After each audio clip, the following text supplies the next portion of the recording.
There's a line to a quarry at the end of Thomas's branch. It goes for some distance along the road. Thomas was always very careful to whistle here in case anyone was coming.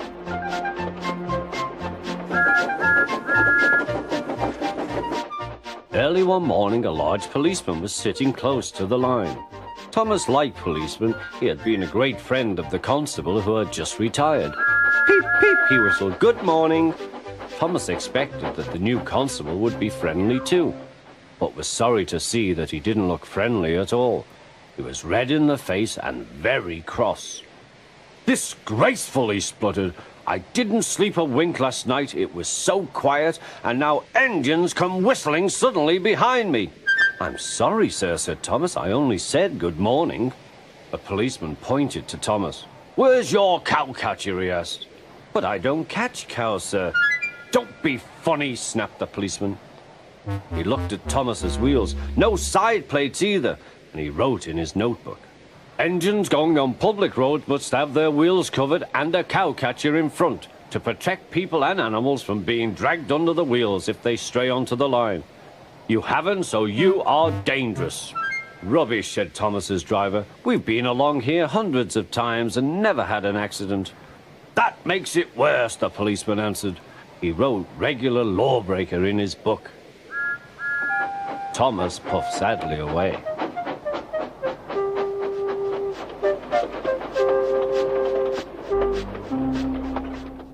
The fat controller was having breakfast. He was eating toast and marmalade.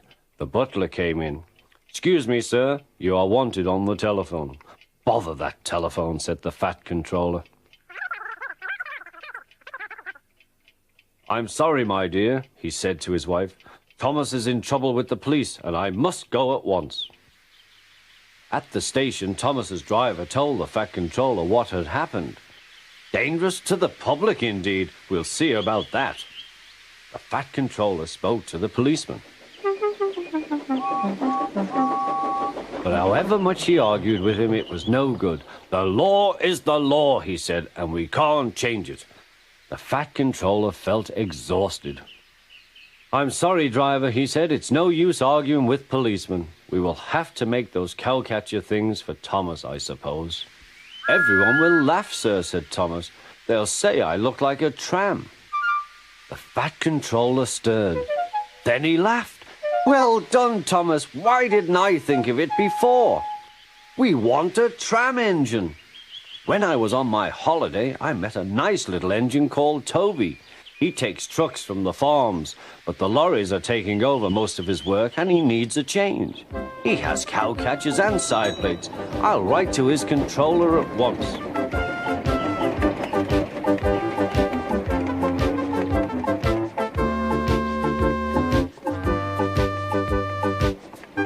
A few days later, Toby arrived.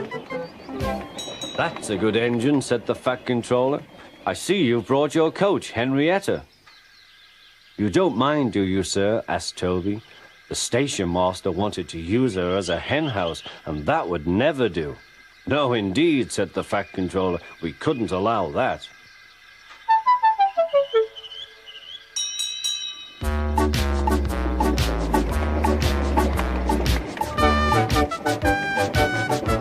Toby made the silly trucks behave even better than Thomas did.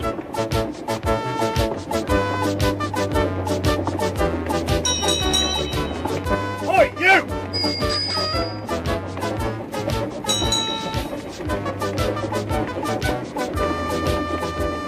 At first, Thomas was jealous, but he was so pleased when Toby rang his bell and frightened the policeman, they've been firm friends ever since.